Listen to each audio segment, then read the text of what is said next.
हरतालिका तीज का पूजन व्रत कुंवारी कन्या कर सकती है, शादी होने के बाद भी नारी कर सकती है। अंतिम अवस्था तक प्राण छूटे तब तक हरतालिका तीज का व्रत नहीं छोड़ना चाहिए। एक व्रत हमेशा याद रखो, एक एकादशी और एक हरतालिका। हाँ, इतना जरूर है, ज्यादा शरीर बेकार हो गया, बुढ़ापा आ गया, शरीर नहीं साथ दे रहा, तो कुछ फल खा लो, कुछ चाय दूध जूस आप लेकर कर लो। इतना भी नहीं बने, शरीर बहुत ही बेकार हो गया, तो आप एक समय फल का फलहार धारण कर लो, ठीक है। पर हरतालिका व्रत करने वाली माताएं भले उद्यापन कर दे, तो उस व्रत को थोड़ा हल्का कर लो। उद्यापन करा मतलब तुमने व्रत को हल्का कर लिया, थोड़ा हल्का कर सकते।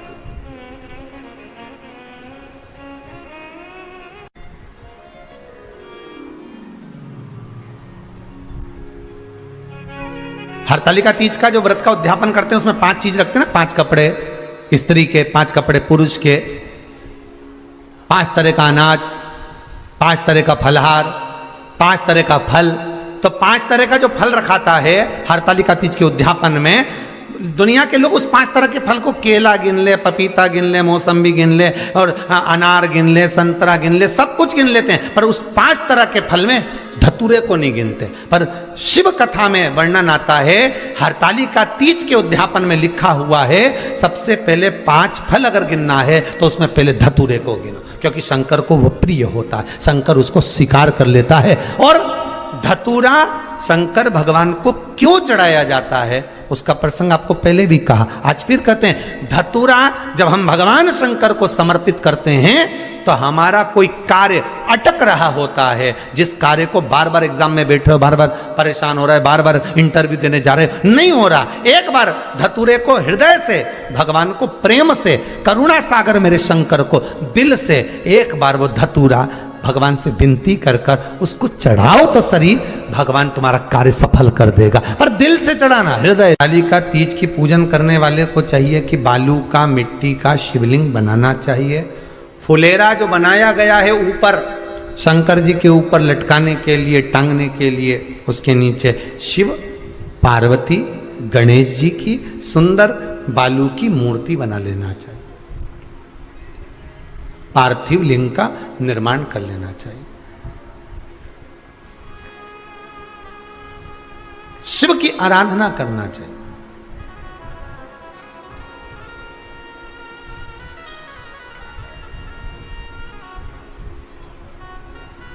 जो फल आपके पास में हो शंकर को समर्पित करना चाहिए, पूजन करना चाहिए, आराधना करो।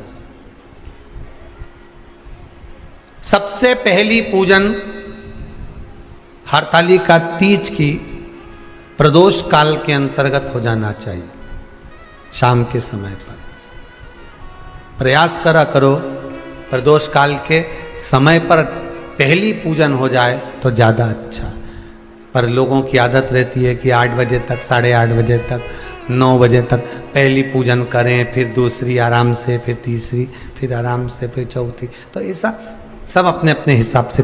पर शास्त्र रीति कहती है कि प्रदोष का जो समय होता है, प्रदोष काल जो होता है, शाम का जो समय होता है, उस समय पर हरतालिका तीज की पहली पूजन हो, जिससे आपका स्मरण चित्त शंकर भगवान में उस घड़ी, उस पल, उस क्षण में आप शिव के हो जाएं और शंकर आपका हो जाए। हाँ, अगर किसी के आने में देरी हो,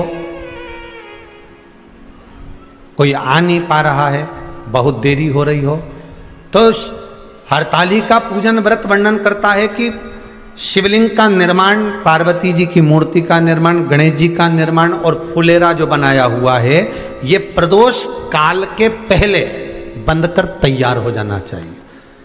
प्रदोष काल के अंतर्गत फुलेरा नहीं बनना, फुलेरा पहले बन जाना चाहिए। और बहुत विशेष बात ध्यान रखिए हरतालिका तीज की, कि शंकर जी का जो अपने स्वरूप बनाया है, पाटे में, थाली में, चौकी पर, चौरंग पर जो स्वरूप बनाया है, वो पहले नहीं रखना है। पहले क्या बांधना है? फुलेरा। पहले फुलेरा बांधिए, उसके बाद उसके नीचे शंकर जी को रखिए। कई अब जो हरतालिका तीज का पूजन करते हैं तो उनके लिए हो गया। अब दूसरे के लिए भी सुन ले।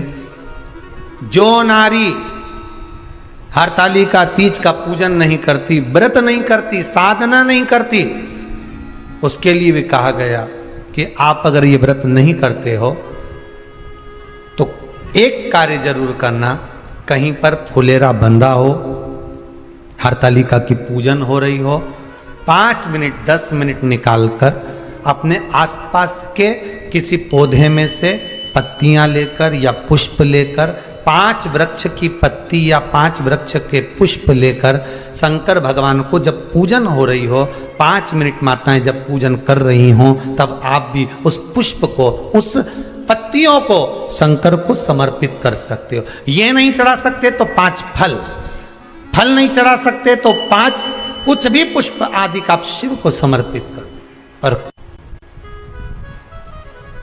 क्यों चढ़ाया जाता है, किस लिए चढ़ाना चाहिए? तो कहा कन्या स्त्री अगर मान लो हरतालिका का व्रत नहीं करती, पूजन नहीं करती, आराधना नहीं करती, तो वो कन्या, वो नारी, वो स्त्री, वो पुरुष